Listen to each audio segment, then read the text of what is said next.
जी, जी, सभी को प्रणाम, जय गुरुदेव। तो आज हम पढ़ेंगे छठा मंडल और उसका दूसरा अध्याय। तो ये छठा मंडल किससे संबंधित है? तो एक बार फिर पुनः सभी को प्रणाम, हरिओम। और ये किससे संबंधित है? देव ऋषि नारद और अन्य जो ऋषि हैं वो कहाँ पर हैं सब? वो है हिमालय की गोद में। वहां पर जो है परिव्रजय के रूप में हम उसको वहां पे देखेंगे कि, और वो हिमालय का जो रहस्य है कि उसको ही देवात्मा क्यों बोला गया, ऐसा क्या था। वहां पर भी ऐसी नदियां हैं, वहां पर भी पर्वत हैं, वहां पर वन हैं, वहां पर भी फल उगते हैं, लेकिन उसको ऐसा ही अन्य जगहों पे भी दिखता है। बहुत सारी अन्य जगह भी हैं जहाँ पर पशु पक्षी भी हैं, जहाँ पर वन भी हैं, जहाँ नदियां भी हैं, पर्वत भी है, हिमफॉल हिम भी होता है। तो लेकिन अ, उसको ये हिमालय, उसको क्यों नहीं इतना श्रेष्ठ माना गया, हिमालय क्यों क्यों माना गया? तो उसको हम संबंध में देखते हैं। आज हमें देव ऋषि नारद इस परिव्रज्या के दौरान हमें क्या बताते हैं। तो दूसरा अध्याय, ऋषि पर करना। कहते हैं, दूसरे दिन का प्रभात काल नित्य कर्म से निवृत्त होकर 10 प्रमुख ऋषि मनुष्यों की मंडली देव ऋषि नारद के नेतृत्व में हिमालय के देवात्मा भाग का प्राकृतिक सौंदर्य का पर्यवेक्षण करते हुए उन कंदराओं की ओर चले जिनमें कभी आत्मविज्ञान के अनुसंधान करता निवास करते थे, और वह खोजते थे कि जिसके ऊपर व्यक्ति और समाज की प्रगति एवं समृद्धि अवलंबित है। तो यहाँ पर देखें कि देव ऋषि नारद के साथ एक मंडली है जिसमें 10 मुख्य ऋषि हैं। अब ये उन कंदराओं की ओर चले कि जिन्होंने हिमालय के कुछ क्षेत्रों में कुछ अनुसंधान किए थे। वो अनुसंधान किसके लिए किए थे? कि जो है व्यक्ति समाज जो है वो आगे उन्नति करे और समृद्धि करे। इसीलिए उन ऋषियों ने वहां पर रुककर अनुसंधान किए थे। उन कंदराओं की ओर चले थे। कहाँ गए थे? उन ऋषियों की गुफाओं की ओर, उनके जहां पर वो रहते थे उन स्थान की ओर। तो यहाँ पे आगे देखते हैं, 4 से 8 वाला जो पैराग्राफ है उसमें देखते हैं देव ऋषि क्या बोलते हैं। देव ऋषि प्रवास में चर्चा करते हुए कहते चल रहे थे, कह रहे थे कि उत्तराखंड की जो गरिमा है वो देवताओं के निवास और ऋषियों के तप साधन से बन पड़ी है। कि उत्तराखंड की गरिमा किस लिए है? क्योंकि यहाँ पर देवता निवास करते हैं। ये अर्थात वहां पर जो निवास करने वाले हैं वो सभी देवता हैं, और ऋषि ऋषि स्तर के हैं, और उनकी जो तपस्या जो कर रहे हैं तप साधन से, ये उत्तराखंड की गरिमा जो है वो आज महत्वपूर्ण है। उन्होंने अपने लिए अनुकूलता का ये सर्वस्थान सर्वश्रेष्ठ स्थान देखा, और इसी क्षेत्र में तन्मयता पूर्वक अभीष्ट प्रयोजन की पूर्ति के लिए बस गए। कि वो जो ऋषि आए थे उन्होंने देखा कि ये स्थान जो है बहुत अनुकूल है, तो इसी कि यहाँ पर बैठकर हम अनुसंधान अच्छे से कर सकेंगे, इसलिए वो उस क्षेत्र में बस गए थे। कहते हैं इन ये जो है इस स्थान का इन दोनों द्वारा जो कार्य बन पड़े उनसे समूची मनुष्य जाति कृतकृत्य बनी। वो जो देव स्तर के देवता निवास करते थे और जो ऋषि, इन्होंने जो ये कार्य किया उससे जो है पूरी मनुष्य जाति को लाभ मिला। क्या लाभ मिला? आत्मिकी और भौतिकी की जो विभूतियां इस क्षेत्र में खोजी गई, यदि वह ना मिलती तो मनुष्य दुर्गति से निकल नहीं पाते। कि यहाँ पर कौन कौन सी खोज हुई? आत्मिकी की और भौतिकी की। अगर ना होती तो मनुष्य तो अभी भी दलदल में पड़ा होता, तथा सारी मनुष्य जाति नितांत गई गुजरी स्थिति में पड़ी रहती। उसे अनेक क्षेत्रों में पशु पक्षियों से भी गई गुजरी स्थिति में पड़ा रहना पड़ता। उसकी स्थिति कैसी होती? जैसे पशु पक्षी जो हैं एक प्रकृति की व्यवस्था के अनुसार चलते हैं, अपनी उनकी कुछ भी वो कोई काम नहीं करते हैं, मतलब कि अपनी मर्जी नहीं चल सकती। अगर उधर मुंह हुआ तो उधर। अभी तो पालतू पशु हो गए तो उसकी अलग से ट्रेनिंग हो जाती है, लेकिन वो ट्रेनिंग किसने दी? मनुष्य ने ही दी। तो मनुष्य ने सभी के साथ रहकर इस सृष्टि को सुंदर बनाया, और अपनी प्रगति की आत्मिक क्षेत्र में और भौतिकी के क्षेत्र में, दोनों ही, शिक्षा भी और विद्या भी, दोनों को देखा। अब कहते हैं यहाँ पर देवर्षि नारद ने यात्रा में अनेक अनेक पुरातन प्रसंगों की चर्चा करते हुए महर्षि मंडली व्यास की गुफा पर वो लोग पहुंचे। और वहां जो व्यास की गुफा पर उन्होंने क्या देखा, ये कौन सा स्थान था, ये बद्रीनाथ धाम से आगे जो अमृत तुल्य वसुधारा जल प्राप्त है, जल का जो झरना है उसके पास है ये जो स्थान है। वो आज भी जैसे वहां पर है। तो उसके लिए हमको बता रहे हैं कि बद्रीनाथ धाम से जब आगे चलते हैं तो वहां पे जो वसुधारा बहती है वहां पर है। यहाँ निवास करते हुए जो द्वैपायन, ये जो ऋषि हैं द्वैपायन, उन्होंने, इन्हीं को व्यास कहा गया। इन्होंने ही सब प्रकार के ज्ञानों के भंडार 18 पुराणों की रचना की वहां पर, इस जगह पर बैठ के। इस कार्य में उन्हें गणेश का अनवरत सहयोग मिला था। देवता लोक मंगल के सत्प्रयोजन में निरत सदाशयता संपन्न लोगों की मुक्त हस्त से सहायता करते हैं। अभी हमने जाना कि ऋषि और देवता वहां पर बैठ के उन दोनों के साथ साथ रहकर उन्होंने काम किया। किस रूप में काम हुआ, वो जो ऋषि व्यास हैं उन्होंने यहीं बैठकर जो है 18 पुराणों की रचना की। तो जब वो, उनका सहयोग किसने दिया, यहाँ पर देवता जो गणेश देवता, उनका सहयोग मिला। कहते हैं कि जो देवता होते हैं वो उन ऋषियों की मुक्त हस्त से सहायता करते हैं। स्पीड ज्यादा बढ़ी हुई है। मुक्त हस्त मैंने खुले मन से जब हम किसी की सहायता करते हैं तो देवता जब हमको देखते हैं कि ये व्यक्ति जो है समाज के कल्याण के लिए, मानव जीवन के कल्याण के लिए काम कर रहा है, तो उस स्थिति को देखकर वो सहायता करने के लिए दौड़े चले आते हैं। वे प्रार्थना को सुनते हैं और कामना की पूर्ति भी करते हैं, पर इससे पहले वो देख लेते हैं कि कौन मांग रहा है और किस प्रयोजन के लिए मांगता है। ऐसी परख हर विचारशील क्षेत्र में होती है। अगर आज हमने एमबीबीएस में सिलेक्शन लेना है तो पहले जांच होगी कि कौन योग्य है, उसी के आधार पर ही एडमिशन मिलता है। इसी प्रकार से जो देवता थे वो भी देख लेते थे कि मांगने वाला कौन है और ये किस लिए मांग रहा है। और ऐसी जो है परीक्षा के बाद ही, पात्रता की परीक्षा के बाद ही वो उनको एडमिशन मिलता। आगे चलते हैं। कहते हैं अब किसको देते, तो सत्पात्र ही पुरस्कृत किए जाते हैं। जो सत्पात्र होते उन्हें मिलता, इसमें संदेह नहीं। और परमार्थ की त्रिविध परीक्षाओं में अपने को जो खरा प्रमाणित करते हैं। जो अध्यात्म की ये त्रिविध परीक्षा है, ये भी त्रिविध को देखना होगा। हम देखें तो इसको किस रूप में देखेंगे, प्रज्ञा, श्रद्धा और निष्ठा के रूप में। हमारी प्रज्ञा कितनी जागृत है, हम कितने निष्ठावान हैं, और हमारे अंदर हमारी श्रद्धा कितनी है। बिना श्रद्धा के हम नहीं काम कर सकते, तीनों चीजें हमें चाहिए। तो त्रिविध परीक्षा है। तो इसमें जो अपने आप को प्रमाणित कर लेता है, एक सुपात्र है, उसको ही पुरस्कार मिलता है।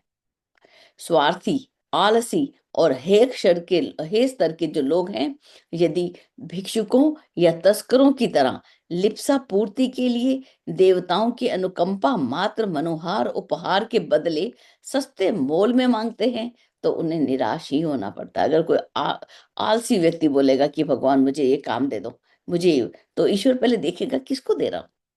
तो उनको निराशा ही हाथ लगेगी कि ईश्वर जो है, और हम बोलेंगे कि ईश्वर मेरी तो सुनता ही नहीं, दूसरों की सुन लेता है।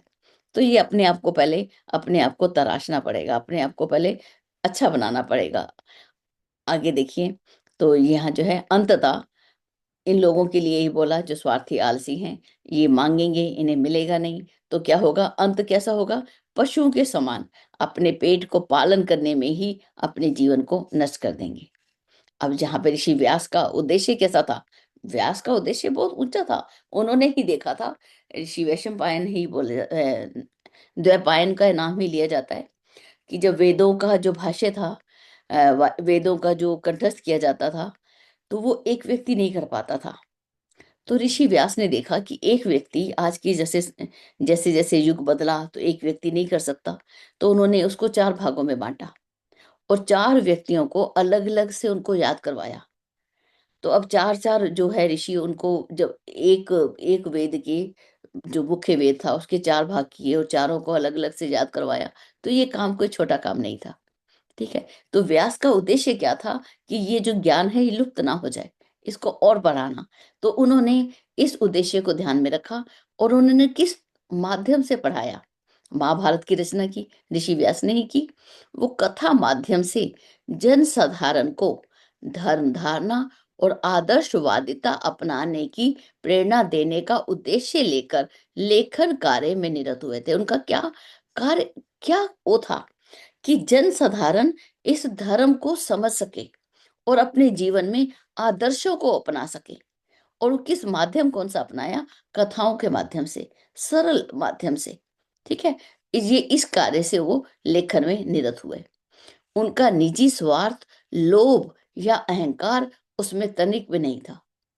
जो भी युग के अनुरूप लिखता है वो युग का व्यास कहलाता है। जब आचार्य श्री राम आए तो उन्होंने युग के अनुरूप, जो प्रज्ञा उपनिषद है उनका स्वयं का लिखा हुआ है, ये जो श्लोक हैं ये अन्य ग्रंथ में हमें नहीं मिलते। तो ये जो है उनका अपना, तो व्यास जो है वो किस लिए काम करता है? वो अपने स्वार्थ के लिए करता है या अपने अहंकार के प्रदर्शन के लिए करता है कि मैं बहुत बड़ा राइटर हूं? नहीं, वो जन के कल्याण के लिए काम करते हैं। जो लिखा केवल आदर्शों के परिशोधन के लिए। जो आदर्श हैं वो भी धूमिल हो जाते हैं। आज का जो आदर्श अच्छा है, समय बदला तो उसमें बदलाव होना चाहिए, तो उसको बदलने के लिए, उसका परिशोधन करने के लिए वो लिखते रहे। तत्व ज्ञान का विषय कैसा है? गूढ़ है। उसे समझना, समझाना विद्वान वर्ग के लिए ही संभव है।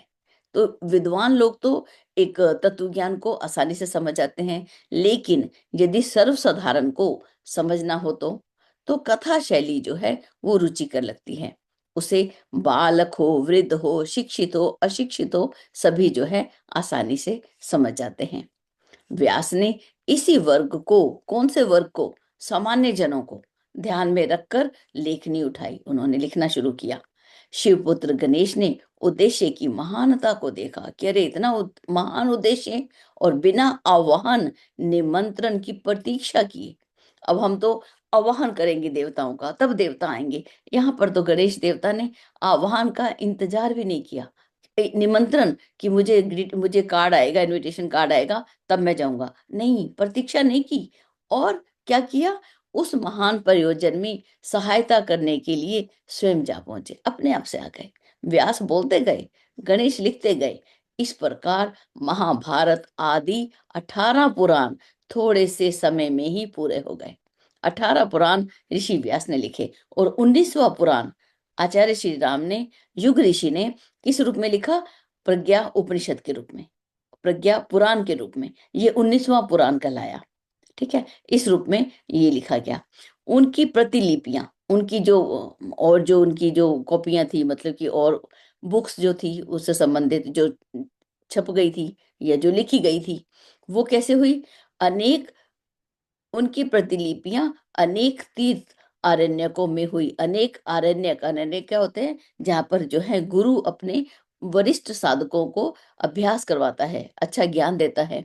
वहां पर उनके पुण्य लिखा गया, उसको जो व्यास ने लिखा था उसका विस्तार किया। उसका विस्तार विद्वजनों द्वारा समस्त संसार में हो गया। ये कार्य इस प्रकार से चला था। और ये जो है, इसी लोकहित साधना से वह जगत गुरु कहलाए। ये जो लोकहित की साधना थी, उनका और जो प्रयास था, इसी के कारण ऋषि व्यास को जगत गुरु कहते हैं। और व्यास पूर्णिमा, जो गुरु पूर्णिमा आती है, उसका दूसरा नाम क्या है? व्यास पूर्णिमा।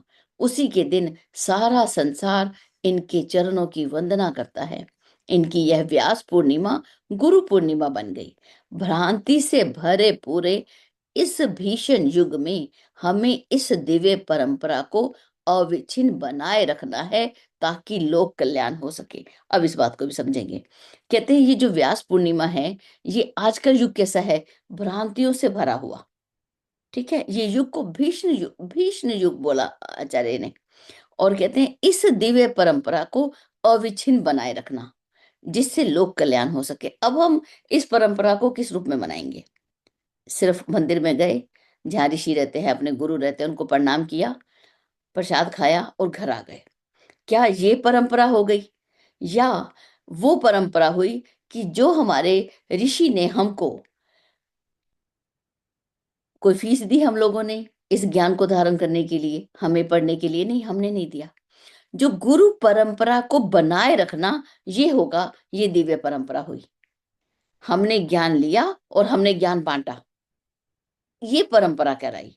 केवल हम परिणाम प्रणाम किया, प्रसाद खाया घर आने तक, ये व्यास पूर्णिमा के रूप में हम इसको ना मनाएं। गुरु परंपरा जो है वो जागृत रहे, अविच्छिन्न बने, ये कभी भंग ना हो। जिस गुरु से ज्ञान लिया उसको बांटना, ये परंपरा हमारी हमेशा ही चलती रहे। और ये एक दिवस के रूप में हम इस दिन संकल्प लें, ज्ञान पाने का और ज्ञान बांटने का, दोनों ही संकल्प हम इस दिन ले सकते हैं। आगे चलते हैं, 31 से 36 वाला पैराग्राफ के अंदर देखते हैं।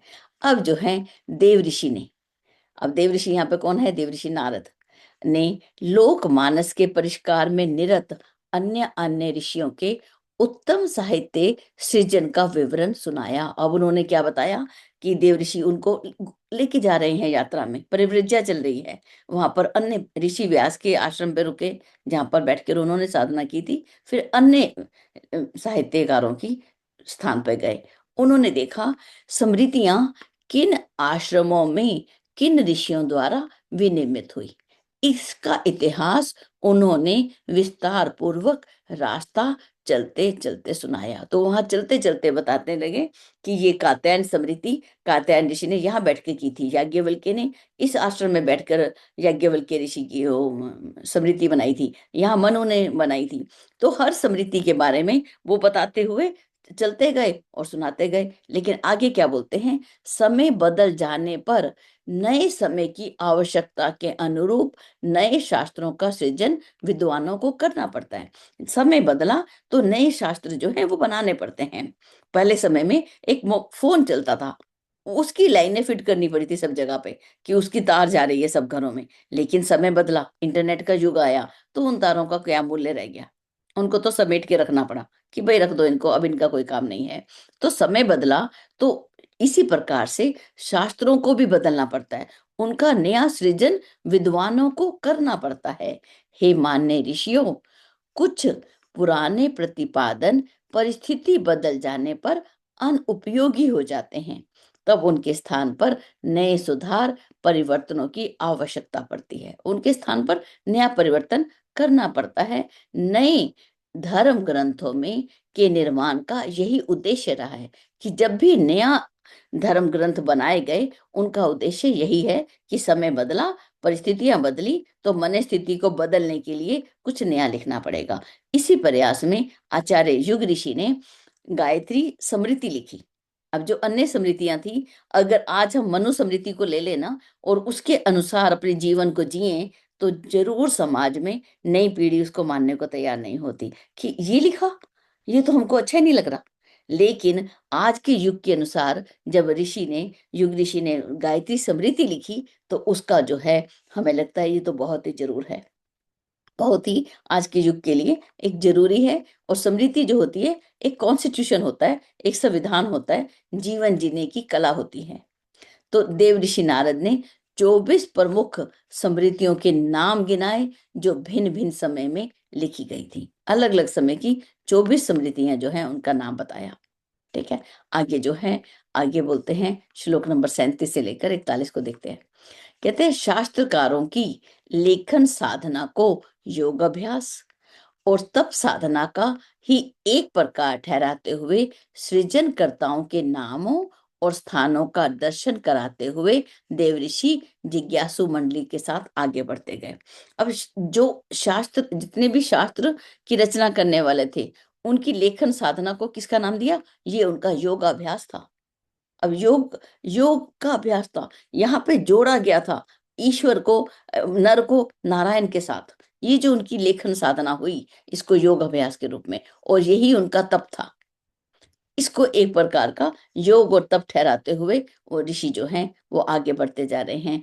अपने वक्तव्य को जारी रखते हुए उन्होंने कहा, गंभीर विचार निर्धारण भी वैज्ञानिक आविष्कारों जैसे ही एकांत में बन पड़ने वाला, उपयुक्त वातावरण में मन व बुद्धि की एकाग्रता से संभव हो सकने वाला कार्य है। इस लाइन को देखें कि जैसे एक साइंटिस्ट है, उसको एक अलग से लेबोरेटरी दी जाती है, अलग से एक उसका ऑफिस दिया जाता है कि आप एकांत में रहेंगे और आपको जो विचार आते हैं उसी के अनुसार आप अपना काम करेंगे। कहते हैं इसी प्रकार से जैसे वैज्ञानिक काम करते हैं, इसी प्रकार से जो जो ऋषि होते हैं वो भी, ये जो लेखन का कार्य था, इसके लिए भी वातावरण कैसा चाहिए था, वो भी बड़ा ही सुंदर स्वस्थ वातावरण चाहिए था। इसलिए उन्होंने हिमालय के इस क्षेत्र को चुना।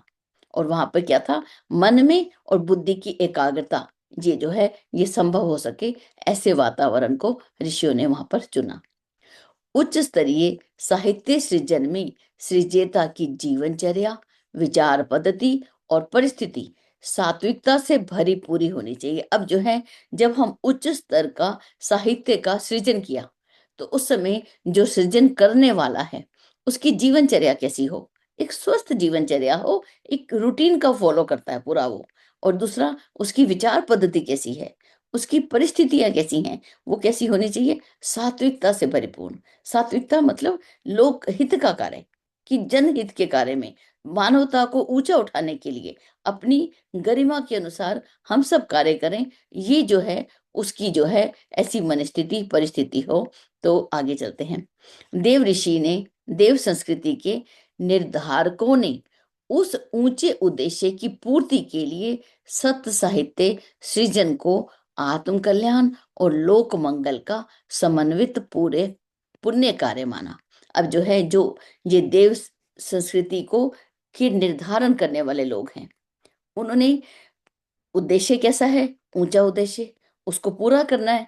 उसका पूरा करने के लिए ऐसे साहित्य का सृजन करा जिससे कि अपना भी कल्याण हो और लोक मंगल, दूसरों का भी कल्याण हो।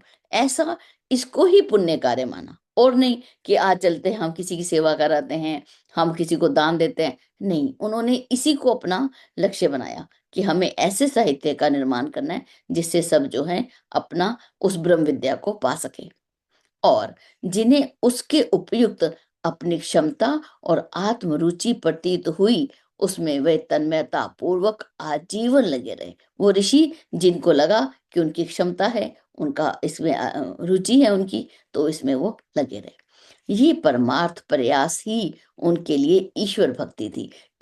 इसके लिए जो उन्होंने परमार्थ किया, जो प्रयास किया, ये ही ईश्वर भक्ति है। भक्ति किसको बोलते हैं? आचार्य जी ने क्या परिभाषा दी है? जब ज्ञान ज्ञान युक्त कर्म ही भक्ति है।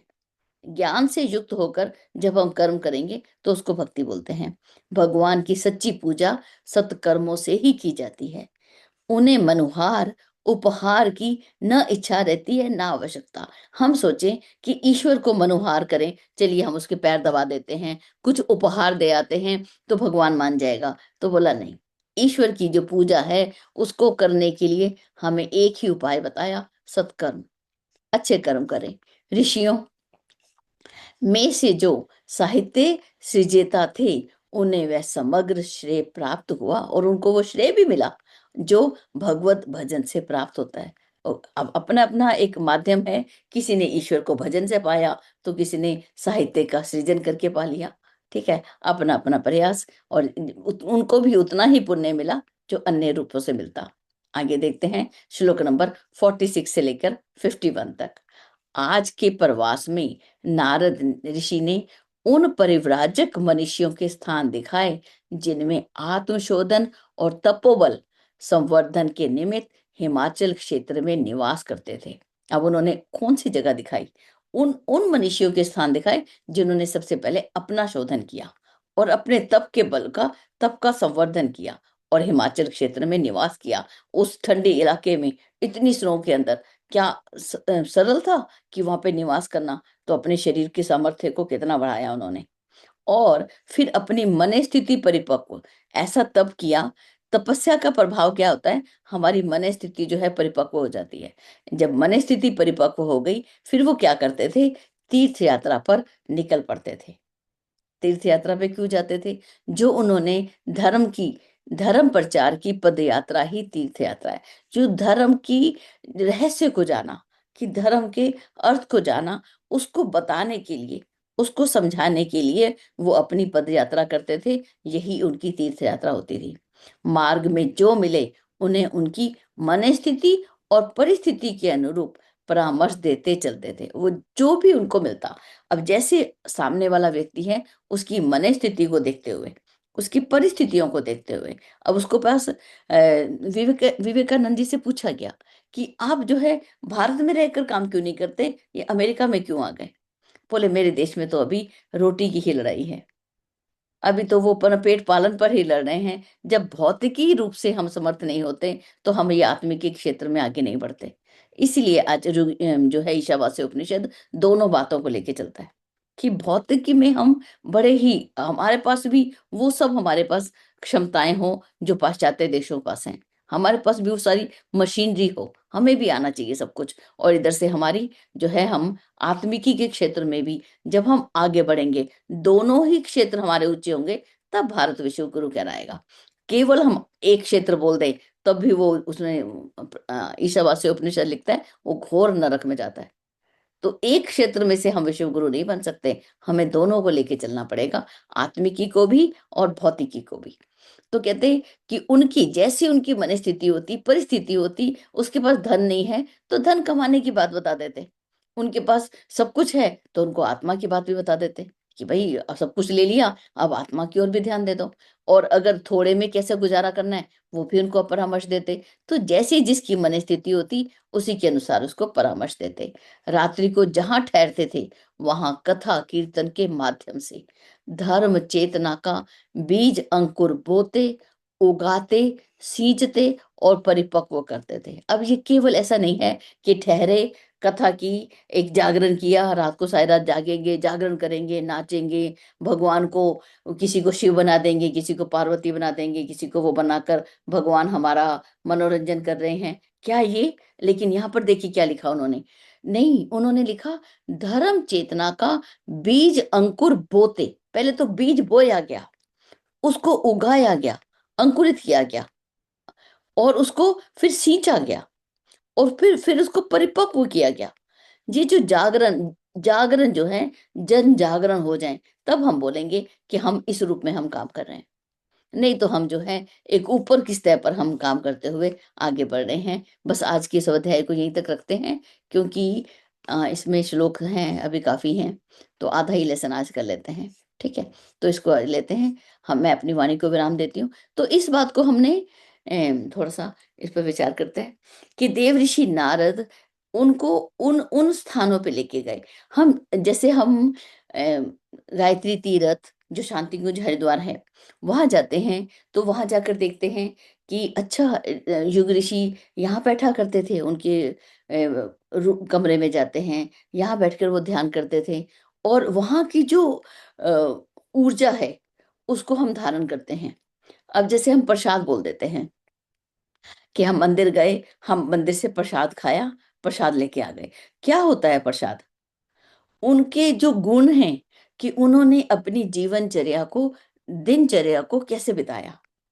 क्या वो आलस्य में पड़े थे तो आज इसलिए पूजनीय हुए? नहीं, उनका हमें काम दिखता है वहां जाकर, उनकी वो वहां पर हमें प्रेरणा मिलती है, उनका जो ऑरा हमें उसके साथ जो हमारा तादात्म्य होता है वो प्रसाद होता है।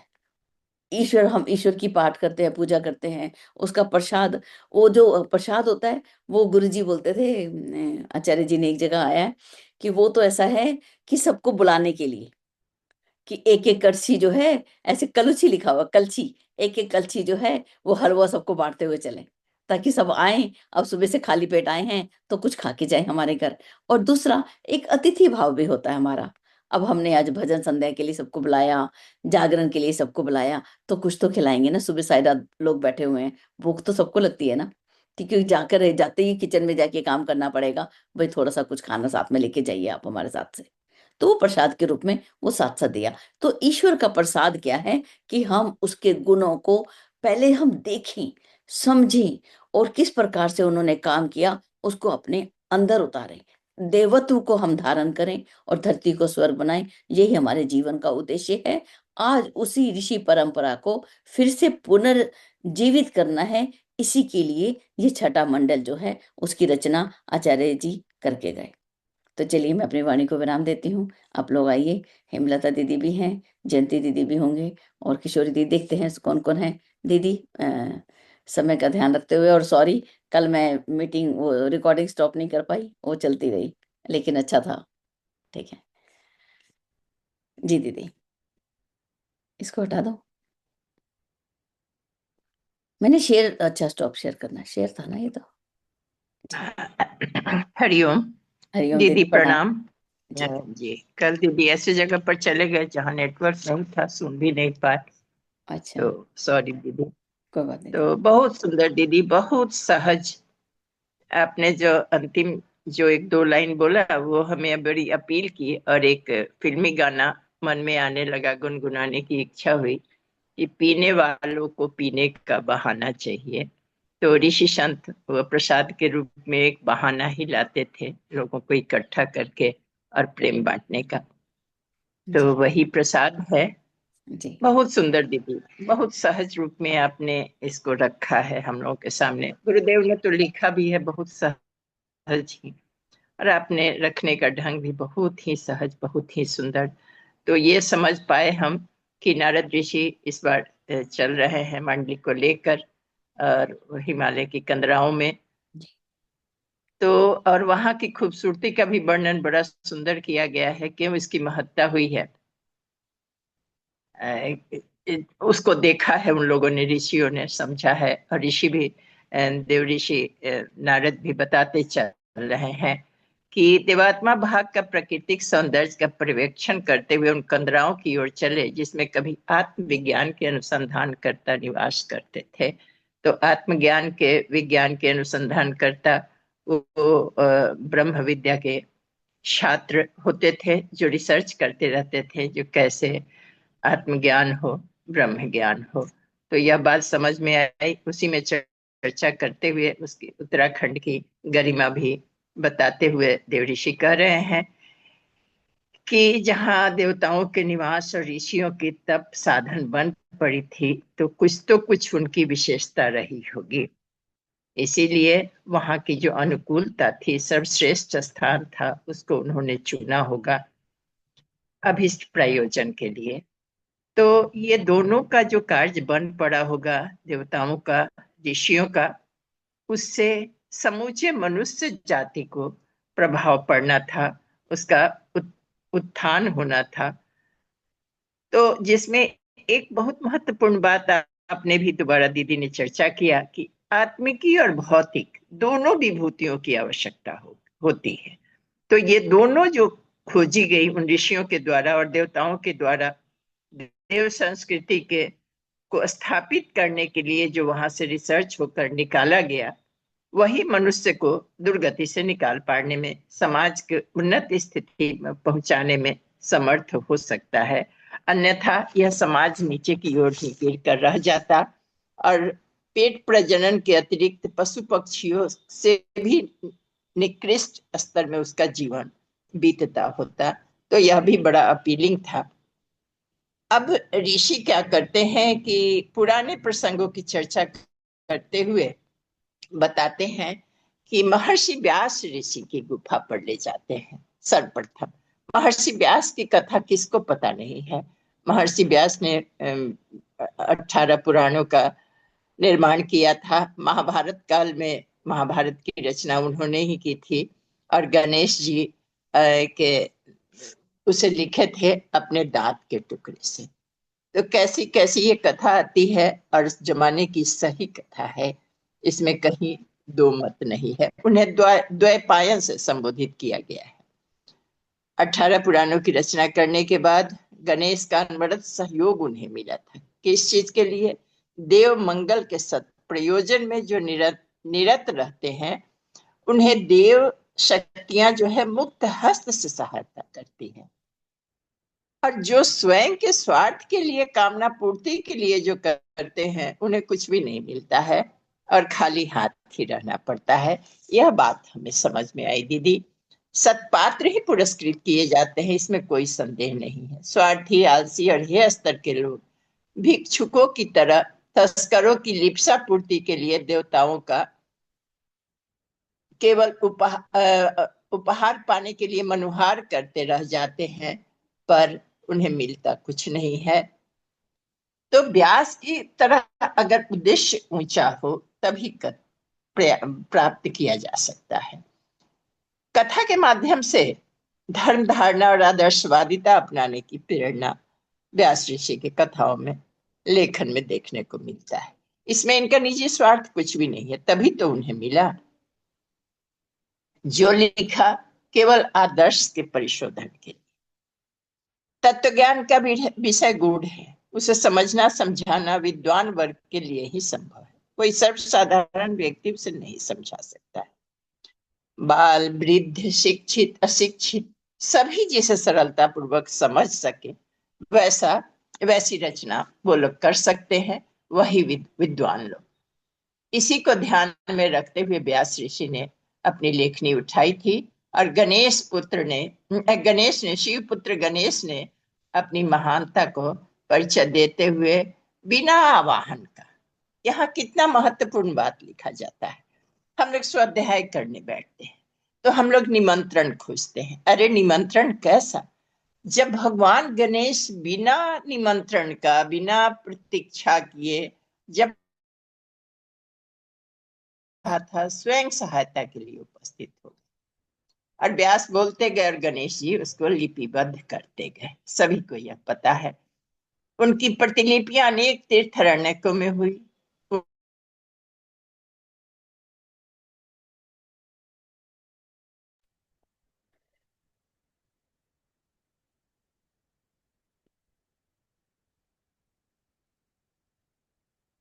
दीदी की आवाज कट रही है, आवाज अब तो देश आ ही नहीं रही। दीदी आपकी आवाज कट रही है, थोड़ा सा चरणों की इस जगह पे वंदना आ करते जाइए। हैं। तो व्यास व्या जी जी, तो व्यास पूर्णिमा गुरु पूर्णिमा बन गई, किस लिए? श्रेष्ठ आचरण, श्रेष्ठ कारण। भ्रांति से भरा यह भीषण युग में हमें इस दिव्य परंपरा को अविच्छिन्न बनाए रखना है, ताकि लोक कल्याण हो सके, यही उनके विचार। बिहार देवर्षि ऋषि कहते हैं कि अनेक ऋषियों ने उत्तम साहित्यों का सृजन किया है, व्यास जी के अतिरिक्त। समय बदल जाने पर नए समय की आवश्यकता के अनुसार नए शास्त्रों का आज एक जगह और कहीं स्वाध्याय चल रहा था, मनुस्मृति की बातें बताई जा रही थी, वहां पर भी हम लोगों ने सुना है। जो दीदी वहां रही होंगी उपस्थित, बहुत सुंदर व्याख्यान थे उनके। तो ये निरंतर परिवर्तन की आवश्यकता पड़ती है, सुधार की आवश्यकता पड़ती है। नए ग्रंथों के निर्माण का उद्देश्य यही रहता है। नारद जी 24 प्रमुख स्मृतियों का नाम बताए हैं। हमारे युग ऋषि, युग के व्यास गुरुदेव ने गायत्री स्मृति लिखा। आज के आवश्यकता के अनुसार, आज के मनोधर्मी के अनुसार, जिसकी जब जैसे जरूरत पता चलती उस समय उस तरह के स्मृति लिखे गए। तो हमारे गुरुदेव भी उसमें पीछे नहीं है, वो भी युग ऋषि व्यास ही हैं आज के। तो बहुत सुंदर ये चल रही थी वार्ता योग। अब शास्त्रकारों ने यहाँ आगे बताए हैं कि लेखन साधना जो है योगाभ्यास और तप साधना का एक प्रकार है। इसको तप कहा गया है। ये लेखन साधना बहुत सामान्य चीज नहीं है। जो इतना बड़ा उत्कृष्ट परिवर्तन रखने की क्षमता रखता हो, तो ये सृजनकर्ताओं के नामों और स्थानों का दर्शन कराते हुए देवर्षि जिज्ञासु मंडली अपने छात्रों के साथ आगे बढ़ते गए। जो जिज्ञासु उनके शिष्य थे, अपने वक्तव्य को जारी रखते हुए और भी इसकी महत्ता बताते हुए कहते हैं कि गंभीर विचार निर्धारण भी वैज्ञानिक आविष्कारों की तरह होता है। जैसे वैज्ञानिक एकांत में ही अपना उपयुक्त वातावरण में ही मन और बुद्धि को एकाग्र करने में समर्थ हो सकते हैं, उसी तरह से उच्च स्तरीय साहित्य सृजन में सृजेता की जीवनचर्या, विचार पद्धति, परिस्थितियां सब अलग ढंग की होती है, सात्विक होती है, और एकाग्रता बनाए रखने के लिए उन्हें भी विशिष्ट रूप से एकांत की आवश्यकता पड़ती है। वैसे ही चिंतन मनन की आवश्यकता पड़ती है। बहुत सुंदर बात लिखी गई कि देव संस्कृति के निर्धारकों ने उस उच्च उद्देश्य की पूर्ति के लिए सत्य साहित्य सृजन को आत्म कल्याण और लोक मंगल का समन्वित पुण्य कार्य माना। शुरू में ही लिखा गया कि इस लेखन को साधना, इस लेखन साधना को, लेखन कार्य को साधना बताया गया। योगाभ्यास, योग का अभ्यास जो हम लोग जप तप करते हैं, वह इस लेखन साधना को, इसका उद्देश्य कितना बड़ा होता है। इसी पर तो हमारा समाज का ढांचा निर्धारित होता है, और इसी की जहां अवहेलना होती है तो समाज का स्तर नीचे गिरता है। हमारा समाज देव संस्कृति से ओतप्रोत होना चाहिए, होता है। गुरुदेव ने कहा है, इसीलिए गुरुदेव का अवतरण हुआ है। समाज की ढांचा चरमरा गई थी। गायत्री समाप्त होने से, गायत्री प्रतिबंधित होने से तो समाज हमारा बहुत कमजोर पड़ गया था। आज भी, अभी भी परिवर्तन तो चल रहा है निश्चित रूप से, लेकिन वो देव संस्कृति जो समाज का रूपरेखा ढांचा था, उसमें कहीं ना कहीं दरार पड़ने लगी थी। गुरुदेव के प्रयास से, उनके शिष्यों के प्रयास से बहुत कुछ गाड़ी पटरी पर आ गई है। भगवान की सच्ची पूजा सत्कर्म से होती है, यही बताया जा रहा है। बहुत सुंदर बात कही गई कि ज्ञान युक्त कर्म ही सच्ची भक्ति है, गुरुदेव ने कहा है। आज के युग में दीदी ने बहुत सुंदर समझाया है, बहुत सरल सहज रूप से बहुत बड़ी बड़ी बातों को दीदी ने कहा है। साहित्य सृजता ऋषि, उन्हें यह समग्र श्रेय प्राप्त हुआ जो भगवत भजन से प्राप्त हो सकता था। यह योग साधना उन्हें जो भगवत भजन करके प्राप्ति की जा सकती थी, जो श्रेय प्राप्त कर सकते थे, वे साहित्य सृजन से उन्हें प्राप्त हुआ था। मतलब वो अपने लक्ष्य को प्राप्त कर लिए थे, जिस लक्ष्य के लिए परमात्मा की पूजा भजन कीर्तन साधना की जाती है, वो सब उन्होंने प्राप्त किया था। आज के प्रवास से नारद ने उन परिव्राजक मनीषियों के स्थान दिखाए जिसमें आत्मशोधन और तपोबल संवर्धन में हिमाचल क्षेत्र में निवास करते थे, और हिमाचल बर्फ के उस पहाड़ियों में निवास करते थे, और फिर अपनी मन स्थिति जब परिपक्व हो जाती थी उनकी, तो वो धर्म प्रचार के लिए पैदल यात्रा करने लगते थे, तीर्थ यात्रा करते थे, और मार्ग में जो उन्हें मिलता उनकी मन स्थिति और परिस्थिति के अनुसार उन्हें सुझाव देते थे, परामर्श देते चलते थे। रात्रि को जहां ठहरते थे वहां कथा कीर्तन के माध्यम से धर्म चेतना के बीजांकुर बोते। ये धर्म चेतना के बीजांकुर कौन है, क्या है, उसे सींचते और परिपक्व करते थे। धर्म चेतना हमारा स्वाभाविक गुण है। जीव जो है वो मूल रूप से चैतन्य है, लेकिन जब सुषुप्तावस्था में उसकी चेतना पड़ जाती है तो उसे जागृत करने की आवश्यकता होती है। और तब दीदी ने बहुत सुंदर कहा कि तब क्या होता है, उसी ऋषियों के द्वारा जब उस चेतना को पुनः जागृत किया जाता है, धर्म चेतना के बीज अंकुर को बो कर उसे प्रस्फुटित किया जाता है, तो धरती पर स्वर्ग का अवतरण होता है और सभी के अंदर देवत्व का उदय हो जाता है। तो धन्यवाद, प्रणाम दीदी। हमने जो समझा अपनी टूटी फूटी भाषा में रखा, चाहेंगे क्षमा मिले हमें। जी दीदी, बहुत सुंदर दीदी, अति सुंदर। जी दीदी, दीदी एक दो लाइनें आप जब पढ़ रहे थे तो विचार आया। एक तो भजन, अब जैसे बंदा वैरागी की बात आचार्य जी ने प्रज्ञा पुराण में लिखी है। कहते बंदा वैरागी अपने भजन में लगे हुए थे और गुरु गोविंद सिंह उनके पास गए और जाकर बोले कि क्या कर रहे हो? बोले भजन कर रहा हूँ। किसके लिए? अपनी आत्मा के उद्धार के लिए। तो उन्होंने बोला जब ये राष्ट्र संकट में हो उस समय अपने लिए पूजा नहीं की जाती, उस समय राष्ट्र की सेवा की जाती है। राष्ट्र के अंदर का जो इस समय की पुकार है उसके अनुकूल चलना पड़ता है। तो केवल अपने आप को भजन तक सीमित नहीं रखा, राष्ट्र के लिए समर्पित हो गए। भगत सिंह आए, राष्ट्र के लिए समर्पित हो गए। जब भी जैसे सृजन करने वाले आचार्य श्री राम आए और राष्ट्र के लिए विश्व के लिए अपने आप को समर्पित कर दिया। ये भी एक भजन है। ये भी एक भजन है। भजन को हम केवल ऐसा ही सीमित ना करें, ये भजन को विस्तृत बनाएं। तो जो है राह चलते ही ये जो बातें आई थी दीदी यहाँ पर, कि वो मार्ग में जो मिले, अभी अभी हमारी ड्यूटी क्या है, हमें क्या करना है, कि अगर वो समाज के नियमों का उल्लंघन करता है कोई व्यक्ति, तो क्या हमें उसका विरोध करना चाहिए या चुपचाप चले जाना चाहिए? हमें विरोध विरोध आवाज उठानी है। हमें आवाज जो है समय की, जैसे नारी नारी के ऊपर बात होती है कि नारी वर्ग को क्या किया गया, समय की समस्या थी। जैसे हमारे माता पिता का उदाहरण लेते हैं कि उन्होंने पंजाब के बंटवारे को देखा था, उन्होंने स्त्रियों के ऊपर होते हुए अत्याचार को देखा था। पुरुषों पर वो तो अत्याचार सबके ऊपर हुए, स्त्रियों पर अलग तरीके से हुए। तो वो उन्होंने अपने बच्चों को क्या किया, पीछे किया, अरे आगे मत निकलो, आगे मत जाओ। तो ऐसे ही जब मुगल साम्राज्य हमारे देश में राज कर रहे थे, मुगल साम्राज्य था, उस समय भी स्त्रियों को, नारी को पीछे करना पड़ा।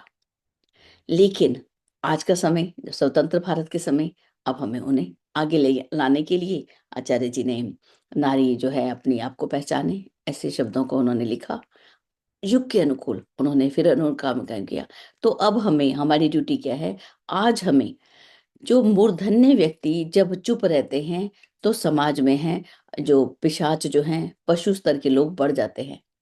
जब मूर्धन्य व्यक्ति अपना काम करते हैं, परिशोधन करते हैं कि ये काम अच्छा हुआ, उसको उसकी शाबाशी देते हैं। जैसे रामायण, गायत्री रामायण में एक श्लोक आता है कि भगवान राम ने जब तारका और सुबाहु का वध किया है, उस उसके से संबंध एक सूत्र आता है गायत्री रामायण में, कि देवताओं ने फूल बरसाए। आप देखते हैं ना कि जब भगवान राम ने रावण मारा तो देवताओं ने पुष्प वर्षा की। मतलब उसका अर्थ क्या है, सच में फूल बरस रहे थे? नहीं, उनकी सराहना की। जो मूर्धन्य व्यक्ति थे, उन्होंने आकर, जो देवतुल्य व्यक्ति थे, उन्होंने सराहना की उसकी। जैसे पीठ ठोक देते हैं बच्चे की, शाबाश तुमने बहुत अच्छा काम किया।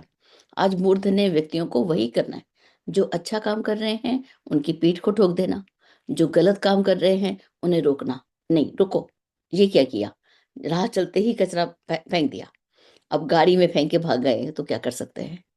लेकिन जो इसको, इस काम को कैसे रोका जाए, अपनी एक सफाई को कैसे रखा जाए, व्यवस्था को कैसे बनाया जाए, शिक्षा के मार्ग पे हम कैसे करें, वातावरण को हम कैसे सुंदर बने, पशुओं का, जीवों का हम कैसे ध्यान रखें, हर हर चीज का हम ध्यान रखें।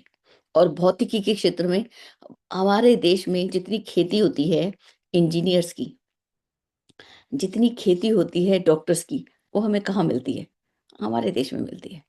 लेकिन उनके अंदर सद्गुण हो, एक जिस सद्गुण विद्या को बोलते हैं, गुड मैनर्स हो। अब जैसे गुड मैनर्स हम देखते हैं कि यहाँ के कुछ उदाहरण बताऊं आपको। हम कहीं जाते हैं तो लोग, जैसे यहाँ पर दरवाजे बंद रहते हैं, जो दुकान होती है बड़ी बड़ी, खुले तो नहीं रह सकते, इतनी स्नो है बाहर, इतनी ठंड है, अंदर जैसे एसी चलता है या हीट चलती है, तो उसके दरवाजा बंद रखना पड़ता है। तो कोई जाता है तो एक व्यक्ति दूसरे के लिए दरवाजा पकड़ के खड़ा होता है कि दूसरे को भी जाने दे, उनके लिए रास्ता बनाए। ठीक है, एक दूसरे का सम्मान करते हुए, महिलाओं का सम्मान करना, और एक पंक्तिबद्ध होकर खड़े होना। पंक्तिबद्ध की लाइन इतना सुंदर दिखता है दीदी, कि हमारी दुकान, स्टोर है एक, उसके अंदर लोग आते हैं, अपने आप से लाइन बना लेते हैं दीदी। बोलना नहीं पड़ता कि लाइन से आओ, नहीं। और वो लाइन में खड़े होंगे, और कोई व्यक्ति जैसे उनको लगता है कि ये मेरे से आगे है, तो उसी को बोलेंगे कि यू फर्स्ट, कि तुम पहले जाइए, हम पीछे हैं, हम आपसे बाद में आए थे। एक जो ईमानदारी, जो हमें ईमानदारी हम कहाँ कहाँ देखते हैं? एक हम ईमानदारी देखते हैं धन के प्रति, कि हम किसी का धन नहीं लेते, हम बड़े ईमानदार हैं। एक काम के प्रति, हम काम की चोरी करते हैं, वो भी चोरी है। जो हमें कर्तव्य दिए गए, जो हमारी जिम्मेवारियां हैं, हम तो काम की चोरी अपने शरीर के प्रति भी कर देते हैं। आज तो योगा नहीं करते, आज हम अपनी आत्मा के प्रति भी करते हैं। आज हम स्वाध्याय नहीं जाते, आज तो मैं नहीं जा सकती, मैं थक गई हूँ और मैं सोने जा रहा हूँ। तो ये जो काम की चोरी है, ये भी एक चोरी है। और ये जो राह चलते हुई हमें एक मार्गदर्शन करना, एक स्वभाव में आ जाए कि आज हमने जहां पर ठहरना, उसको हम विरोध करते हैं दीदी, हम लोग तो करते ही नहीं। कैसे नहीं करते? अभी हम, हमें अच्छा लगता है, मुझे तो नहीं अच्छा लगता। कि जब जागरण होते हैं वहां पर भगवान की फोटो भगवान के रूप में बनाकर वो हमारा मनोरंजन कर रहे हैं। नहीं, उसके सद्गुणों को, हमें उस परंपरा को कुछ बदलना पड़ेगा, उसका नया रूप देना होगा। उसका एक, चलिए एक प्रेम के रूप में हमने दिखाया, एक भाव भक्ति भाव के रूप में भी हम दिखाते भी हैं, कई जगह अच्छा भी है। लेकिन फिर भी जो हमें, जहां पर हमें लग रहा है कि नहीं, और ये शुरुआत कहाँ से करनी पड़ेगी? अपने से। हम दूसरों को नहीं बोल सकते कि आप ये मत करिए, नहीं मुझे ये नहीं करना, ये हमारा प्रयास होना चाहिए। हमें ये काम नहीं करना, हमें राह चलते थूकना नहीं है, हमें राह चलते कचरा फेंकना नहीं है, हमें राह चलते अगर कोई ऐसा, इतनी एक सिंपैथी, एक अंदर, हमारे अंदर एक हमदर्दी इतनी है। मुझे एक दिन याद है कि मैं सड़क पार कर रही थी और रास्ते में बर्फ जैसी जब पड़ती है तो सड़क चिकनी हो जाती है, मैं गिर गई। और मैंने, जब गिरता है आदमी तो क्या करता है कि कोई, किसी ने देखा तो नहीं, ऐसे करता है ना कि हाय मैं गिर गई, किसी ने देखा तो नहीं, अपने आप को शर्म आती है। लेकिन पता नहीं किसी ने देख लिया, और वो पास आके क्या बोलती है, कोई हंसा नहीं, आके बोलती है आर यू ओके, आपको कोई सहायता चाहिए तो मैं आपकी हेल्प कर दूं। तो एक, सिर्फ उसके दो शब्द हमको कितनी तसल्ली देते हैं कि नहीं नहीं मैं ठीक हूं। तो ये दो शब्द, हम रुके, ठहरें, एक दूसरे की सहायता करें। और एक यातायात के नियमों को, अगर एक लेन में चलना होता है, ठीक है, एक लाइन में अगर हम चलते हैं, अगर लेन नहीं बदलें तो यातायात जो है ना, एकदम बिल्कुल स्मूथ चलती रहती है। लेकिन हमें तो जल्दी पड़ी होती है, उससे पहले मैंने जाना है, उससे पहले मैंने जाना है, इसीलिए हम ट्रैफिक ही जैम कर देते हैं। गाड़ी को गलत तरीके से लगा देना, एक दूसरे से आगे बढ़ने की होड़, और एक दूसरे को गिरा के आगे बढ़ना। गिर गया, ओह गिरने दो इसको, हम तो चलें, हमारे तो ऑफिस का टाइम हो चुका है। अपने समय से पहले निकलें, समय का सदुपयोग करें, अपनी संसाधनों का सदुपयोग करें। आज हमें गाड़ियां मिली किसके लिए? हमें आराम के लिए मिली। इसका मतलब ये नहीं है कि हम किसी को चोट लगाते हुए चलें। मोटरसाइकिल पे जा रहे हैं, किसी को गिरा दिया और खुद भाग लिए, ये कहाँ की हमारी वो है?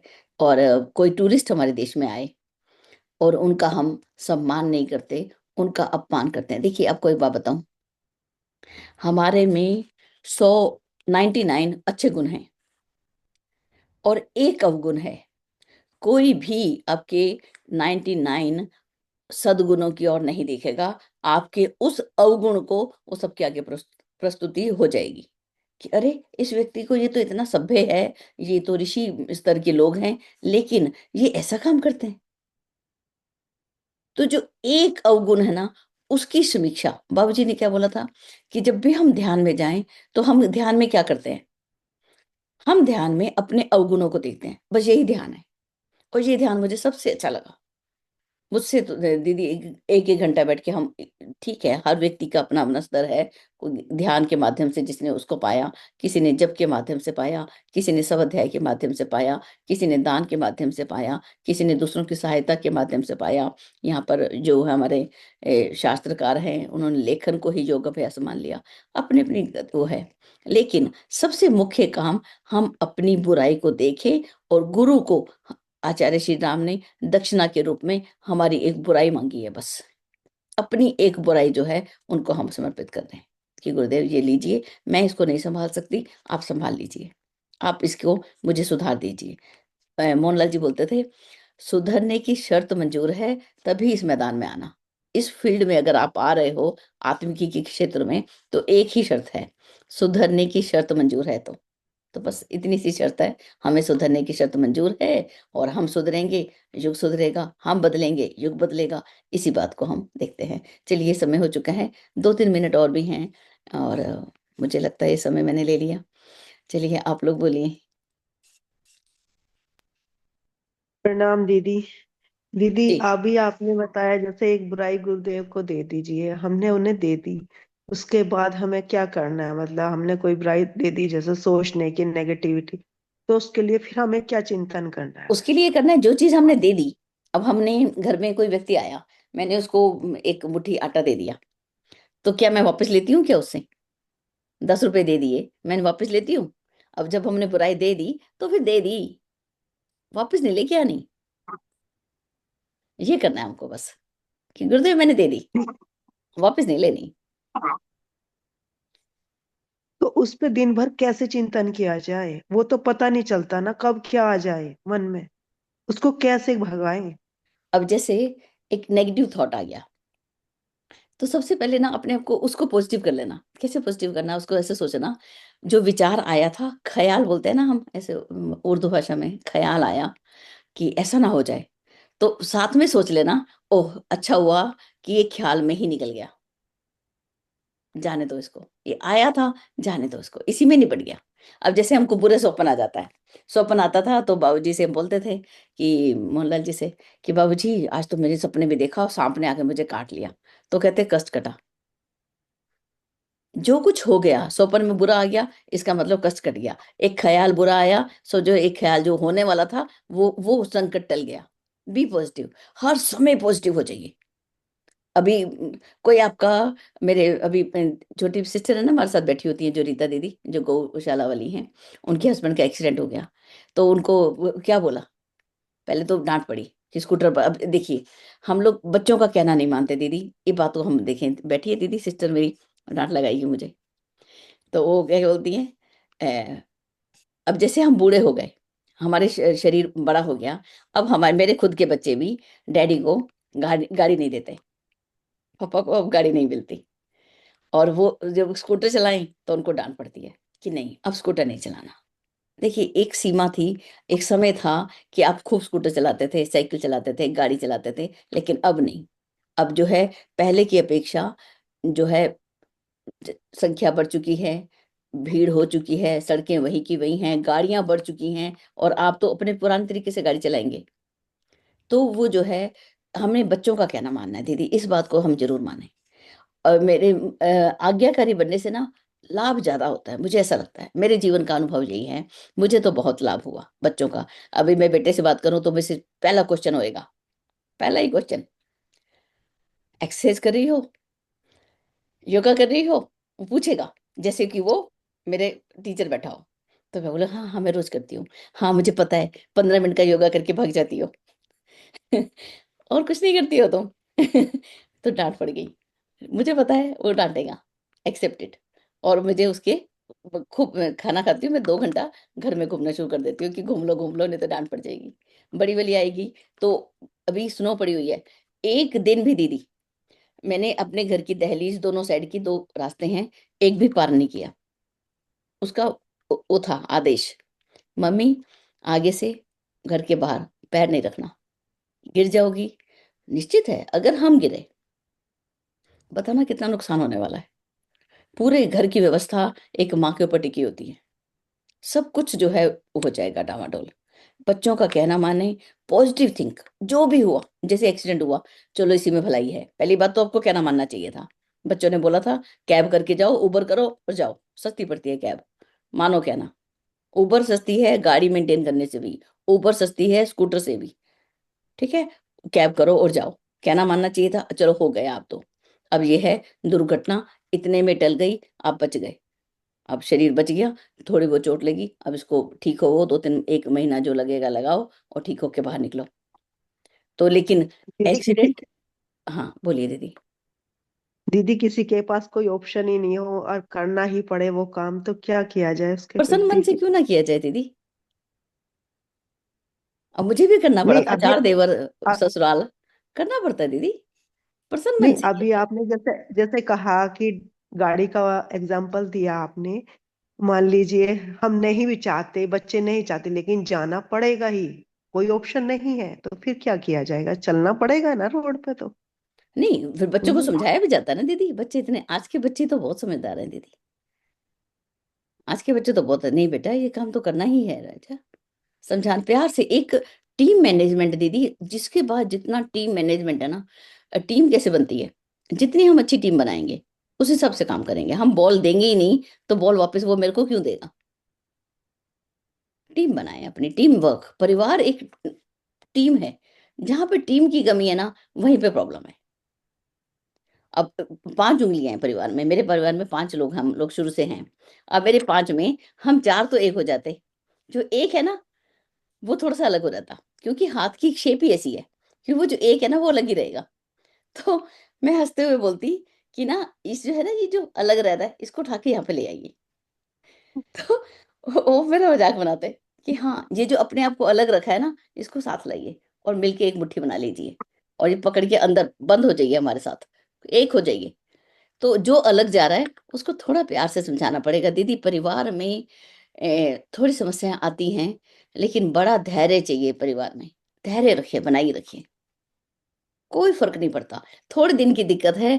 जिस दिन बच्चे कब तक आपके साथ है, अभी उसका सिलेक्शन हुआ और वो गई। जैसे मेरी छोटी बेटी 12th पास की और वो चली गई, उसके बाद उसने कोचिंग की, एमबीबीएस किया, एमएस किया, मेरे पास कब आई? जब शादी हुई मुझे तो फर्क ही नहीं था, मुझे कोई वो रोना नहीं आ रहा था। बोले क्यों तुम्हें रोना नहीं आ रहा मेरे पास? मैंने कहा मेरे से तो 12वीं कक्षा में थी ना, वो तभी चली गई।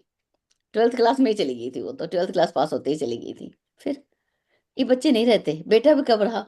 जब तक उसने मेरे साथ रहा, चले गया। ये भी चली गई थी, बाद में हम लोग इकट्ठे हुए। तो थोड़े समय की बात है दीदी, बच्चे सब बड़े होके सब चले जाते हैं। आजकल किसके बच्चे किसके साथ हैं?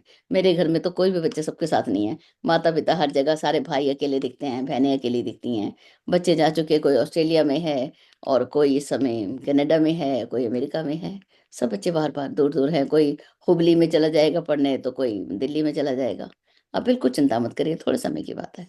थोड़ा धैर्य रखिए, गुरुदेव पे विश्वास रखिए। ये जो कॉपी है गायत्री मंत्र की, उसके ऊपर लिख दीजिए, गुरुदेव को लिख दीजिए, ये पकड़िए गुरुदेव, तुम जानो तुम्हारा काम जाने। अपनी ड्यूटी को समझदारी से, ईमानदारी से, जिम्मेवारी से और बहादुरी से करना। विरोध करना पड़ता है, लेकिन विरोध कैसे? क्या डंडा उठाएंगे बेटी के ऊपर या बेटे के ऊपर? नहीं, प्यार से समझाएंगे ना उनको। बच्चों को मारा तो नहीं जा सकता, आज का समय तो है ही नहीं डांटने का। प्यार से, सब कुछ प्यार नहीं से। दीदी, नहीं, बच्चे अच्छे हैं, बहुत अच्छे हैं, मैं अपना ही एग्जाम्पल ले रही हूँ। और हाँ, कुछ नहीं है कि मतलब नहीं चाहते हुए भी रोड पे तो निकलना ही पड़ेगा ना, जब काम बिल्कुल करने जाना जाना पड़ेगा। है तो। हाँ, ना चाहते हुए तो मतलब काम तो करना ही है दीदी, काम करने को गुरुदेव ने कब मना किया है?